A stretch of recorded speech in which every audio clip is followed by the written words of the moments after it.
Hello, and welcome back to another edition of Potluck, your everything and anything talk and entertainment TV show. My name is Laura Hartman, and I am your host. Harry Potter, The Lord of the Rings, Altered Wake. With me, I have a very special guest joining us who is a new up-and-coming author from the Baltimore, Washington, D.C. area. She is about to unravel and open up doors to sci-fi fantasy lovers all around the world. So without further ado, please welcome to the show, Megan Morgan. So welcome. Thank you. How are you doing? I'm good. How are you? I'm great. Well, thank you for coming on the show. Thank you very much for having me. So I understand that since from a very small age, you've been a creative and empowering writer.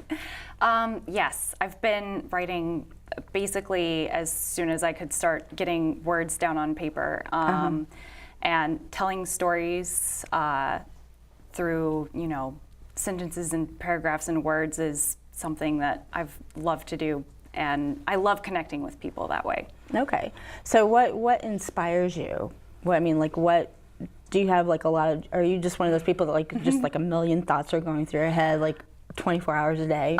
Yes, that's definitely part of it. I draw inspiration from basically everything. But a lot of my drive comes from, I grew up reading a lot of science fiction and fantasy, and during the time when I was growing up, there were not a ton of female characters in like leading roles. They were usually, the love interest or side characters, and so it's a really big deal to me to put into those, those genres, those really strong leading female characters. Okay, and that's what you have with your new book. Yes. Okay, Altered Wake. So, and I think even today there's still most of especially with like movies that are sci-fi fantasy, a lot of it's male-based. A lot is. I think it's getting better. I think that we're seeing more and more female leads, but I think that it's important to keep increasing, Sure, the examples that we have. So tell us about, give us a brief synopsis about Altered Wake and how you got into the mindset about presenting it to the world. The main premise behind Altered Wake is that it's about a young woman who's a soldier. And she is very well trained and very strictly sort of follows the rules.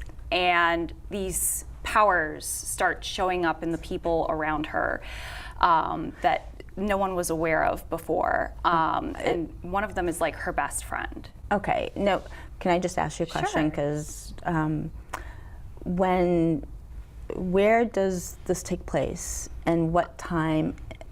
It's sort of like a futuristic, post-apocalyptic setting, similar. On Earth? Yes. Okay.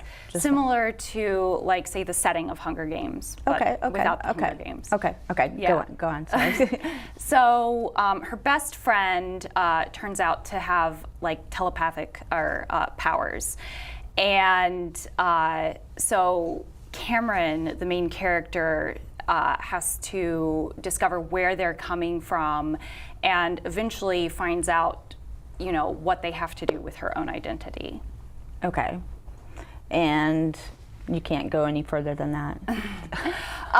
Yeah, absolutely. It involves their swords and motorcycles and these people, she and, a group of her friends, they have to come together to sort of track down where these powers are coming from. And so they go on this journey while they're also sort of dealing with issues in the government where some people, are trying to take over, and it ends up having something to do with, the powers that they're trying to uncover. Okay.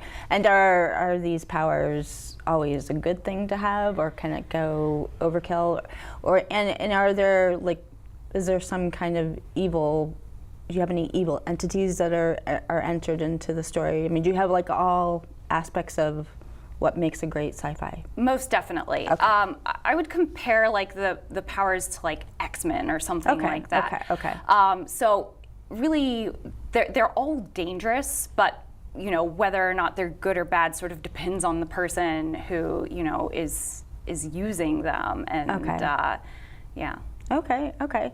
So when you were writing the book, how did you, when you write, do you put yourself in each character? Or how do the characters come into play? Or how did you, tell us about their births? The way I write is I almost always start with the characters first. Okay. To me, they're the key component, and if I'm not interested in them and like what's going on in their lives, then I don't have a lot of investment in following their story.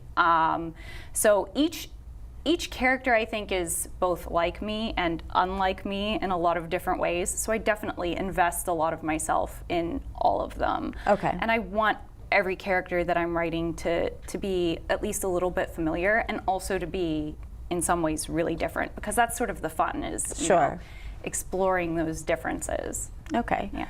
Now, is there kind of like a lesson learned type of message that's put into this book as well? I don't usually start writing with like a particular message in mind. Okay. But usually if you're exploring things that you're interested in, you'll find a lesson as you go. Okay. And for me, I'm someone who, I like to think a lot about what people do and why they do those things, and the impact that has on the world. And so yeah, I'd say that there's definitely a lot of thinking in the book about like what is our identity, like what does that mean to us, and what does it mean if we find out we're something different than we thought we were. Right, okay. So when did you start writing this book? I started writing it probably about 6 years ago. Oh wow. Yeah, and in the meantime, I've had 2 kids, and that life definitely causes interruption in all of it. Sure. But I've always come back to it. Okay. And so that to me has been like the most important thing, is that even if it goes slowly, I'm always going with it. Right. Now, did you, during the 6 years, did you go back and say, I want to do this differently, or you just kind of kept it the way it is and then decided to chop it up all at the end? Or what's the process? I think everyone has a different process. For me, I just kind of get the first draft out, and I don't worry too much about structuring and stuff. Okay. I just want to like go along with the story, and I'm finding out what happens during the first draft. And then after that, I'm a very, very vicious self-editor. I will just tear it apart and rip out scenes and just get rid of them and rewrite them kind of mercilessly. So that's part of what takes me a while, is going through those second and third edits, because they're usually pretty intense. Wow. So what kind of training have you had with writing? I mean, like, did you go to school for writing? I know it's your full-time job, which is separate from the sci-fi fantasy, but part of it, I've always been kind of naturally inclined to writing. I find that like my brain works better when I have like pen and paper. So I've always spent a lot of time writing and a lot of time reading. So in that way, I'm self-trained, but I also, my degree is in creative nonfiction. Oh, okay. Yeah. Okay. So now the handwrite, paper and pen is more like a keyboard and computer? No, actually, you do my first drafts are always on paper? Pen and paper. Oh, really? Yes. Oh, wow. And then my second draft is when I'm taking it from the notebook and put it on the the computer. Oh, yeah. I find it's a really different experience. I know a lot of people have moved over to typing because it's faster. Sure. But for me, I want that pen and paper. And you can always read your handwriting after the fact, because I don't know, I couldn't. I'd have to do the computer. Yes, I can interpret my own handwriting. I don't know that anyone else could, but I can. Right. Okay. That's great. So, so once you got it finished, how did you know that it was actually like this is it. This is where it has to go. And you couldn't dive back in and do more edits. That's always a struggle, especially if you're someone who wants to get it exactly right. There's always the temptation to go back and fix it again. Right. Because you're always learning as you go, and you can always go back and do better. Right. But there's a certain point where you have to say, okay, I have it in the best state that I can get it in right now, and at this point it's been long enough, and I have to let it go so I can start the next project. Sure. And I think that that's part of it, is that sort of feeling of, okay, I have something else that needs to get done. So that means that what this is, it's good enough to get out there. Okay. So we have to let it go and move on to the next thing. Okay. And take those skills and apply them to that. Sure. So are you self-publishing, which is very popular nowadays, or Yes. have you hit some of the publishing companies? Right now I'm making the choice to self-publish. Okay.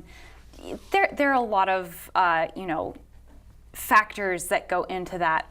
One of them for me is that once you get a publishing company, number one, it takes a really long time, even if you do it. Getting an agent can take up to a year. Even once you get an agent, they have to find a publishing company, and that's another process. And even once you get picked up by a publishing company, you could be talking another year.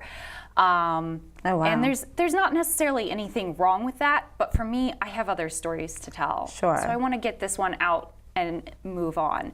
And then the other thing is that once you sign with a publishing company, they can make changes. And at a certain point, you don't really have control. To your book? Yeah. Okay. And so for me, having some of that creative control was important. Okay. Yeah. So having a publisher versus self-publishing, would you make more money with a publisher per se, or do you think not necessarily? Okay.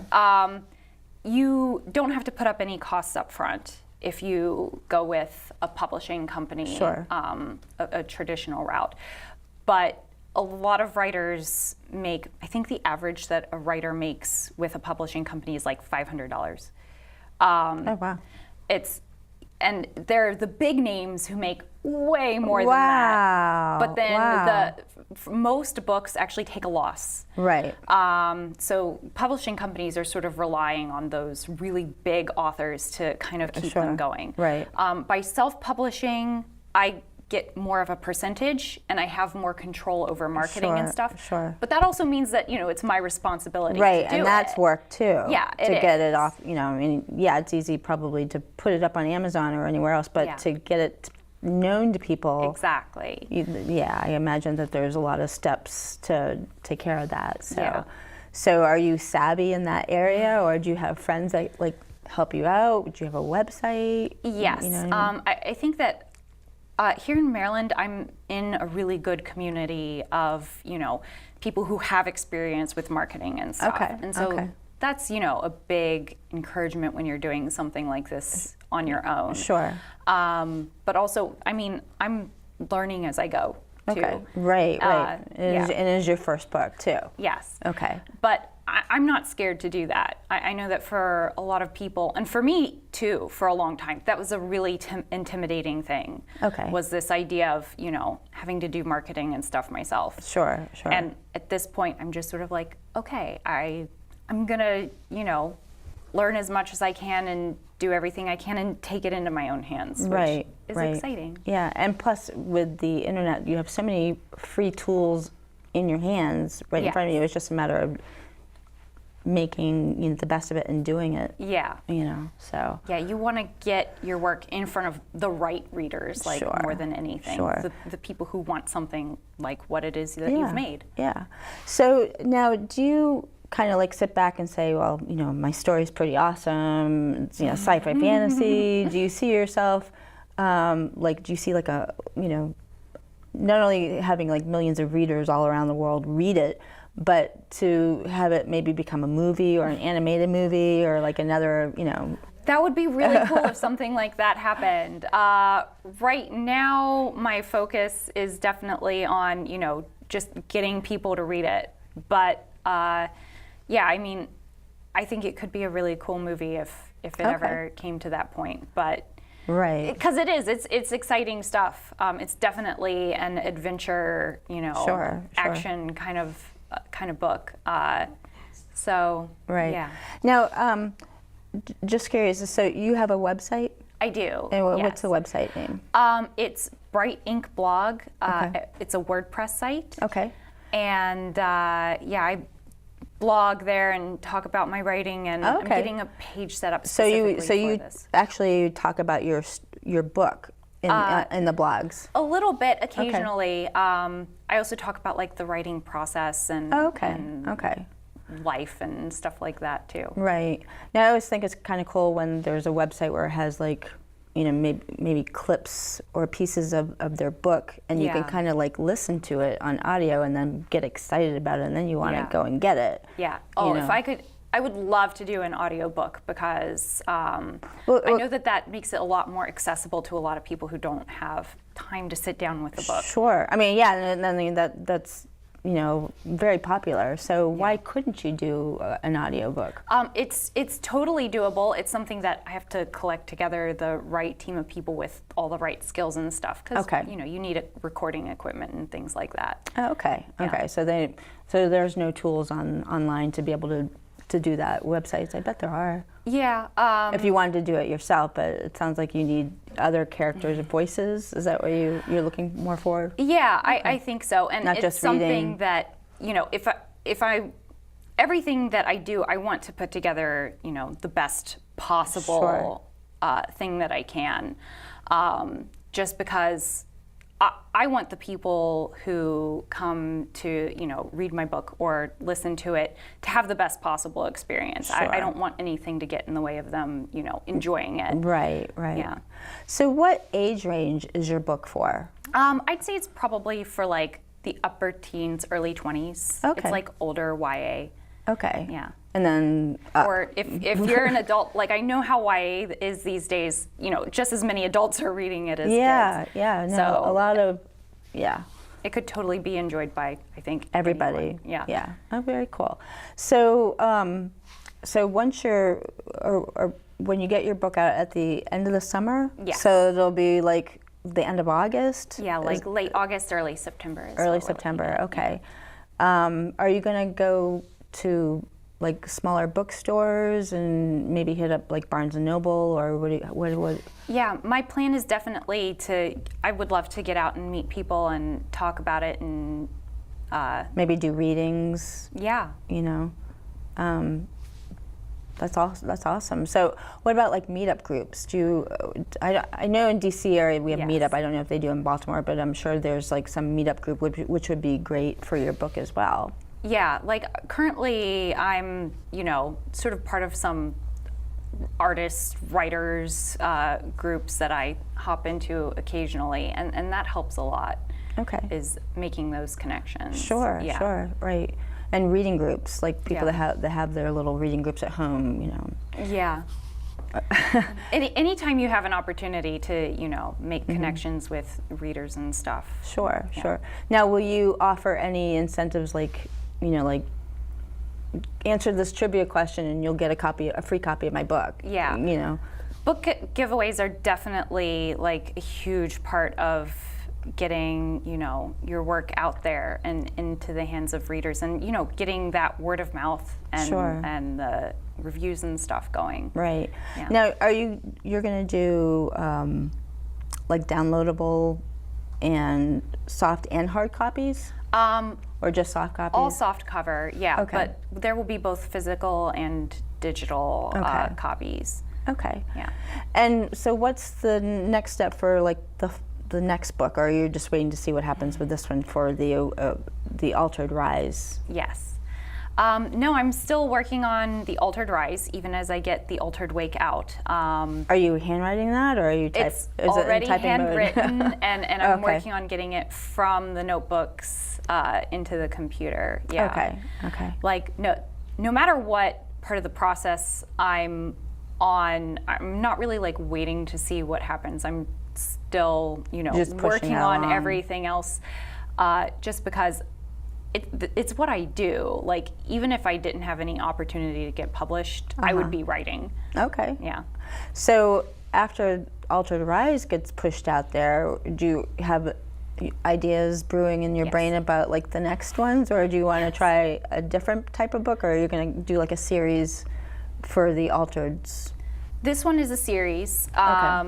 There's 1 and 2, and there will be either 3 or 4 ultimately when it's done. Okay. Just because I sort of have the overall arc mapped out in my head, and that last book, I'm not sure how much room it's going to need because I haven't started writing that one yet. Okay. And it could be either 3 or 4 books. Okay. And then I have more ideas after that. I have no shortage of ideas. When you get ideas, you like write them down somewhere? Yeah. Okay, so you don't forget them, because like I'm like one of those people that I have a million things going through my brains, but then I forget to write it down, then I forget about it. Yeah. Yeah. Like some of them slip because I'll be like driving or something, and by the time I get there, it's gone. But yeah, I keep notebooks and I write stuff down all the time. Okay.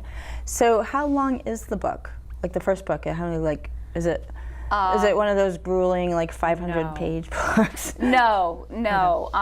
It's about 85,000 words, which is it's about an average length for a YA sci-fi novel. Okay. Yeah, so it's not. It's not like dragging on like too long, but you know, although some of those books can be like really exciting and you just keep reading. Yes. Anyway. Yeah. Wow. Okay. So, what is your biggest challenge being a writer? Just in general. I mean, right now it sounds like everything's just been flowing along really easy. You're not at that like marketing point just yet, which might be like the challenging part, but you know, you never know. But like even though I enjoy writing, like it is still a challenge, I think, to get exactly what you want out onto paper. So that for me, I think, is the constant ongoing challenge, is sort of improving my skills. Okay. And getting to a point where I'm happy with what it is that you know I'm writing, getting it from here to the page. I don't think that's anything. I think if you're ever happy with how it translates, then you probably like have kind of at least partially given up. I think that you should always be at least partially dissatisfied, because you want to be constantly improving. Okay. I do anyway. Okay. So speaking of translations, will your book be translated into other languages? To make this like a worldwide book? That would be really cool. I don't currently have plans for that. Okay. We'll see how it goes, but. So they don't give that as an option when you're self-publishing, like. Yeah, that's definitely not part of like the basic. Because I mean, the internet is worldwide, so why not have it available to, you know, in other languages if you could? No, if I can, that would be super awesome. I'm sure that there's like a not insignificant expense associated with doing translations and stuff. No, you can't just use Google Translate. Well, you might be able to, but I don't know how some of the stuff would translate. I get that. Yeah. Although I've used that for online, but you just since you don't know the language, it might be kind of tricky. So. Yeah, I would need someone to go back and double check and make sure that something really strange hasn't happened in the translation process. So, do you have any like favorite authors, or like who do you just like get inspired by, and they really get your blood going to like just tear things up on paper and just write what the best you can write? I lean a lot towards the British authors for some reason. I don't really know why, but like Neil Gaiman. I really like, and I love, from a more literary perspective, I love reading Jane Austen. Oh, yeah. She's one of my all-time favorite authors. I also like Terry Pratchett, and of course, J.K. Rowling is not only did I enjoy the Harry Potter series, but like her personal story is really important to me because, she was a mom, she had her 2 kids. She was broke, yeah. She, getting Harry Potter out into the world was not easy, but she persevered and she stuck with it and she did it anyway. Right, and that's what helps you to do the same thing, because you're going to hit worldwide as well.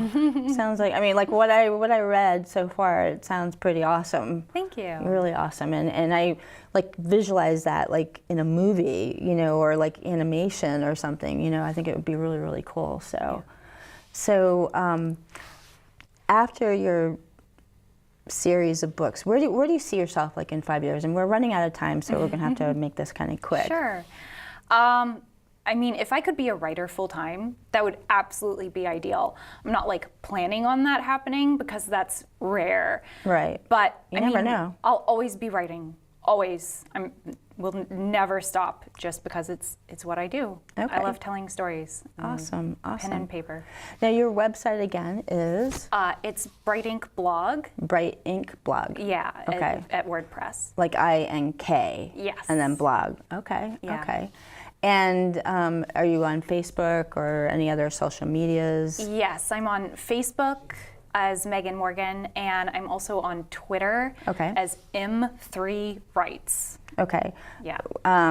What about Blogger or any of the other blogging sites? Just WordPress. Just right now, Okay. yeah. Okay. Well, thank you so much for joining us. Thank you very much. It was a pleasure, and I can't wait to see when your book comes out, and you'll see shortly a picture of the book cover. And if you're just tuning in now, make sure you catch us on the web at www.potluck-online.org, and make sure that you remember Megan Morgan. Okay, she's got the next like Harry Potter coming out. So, all right, thank you, and we'll see you next time.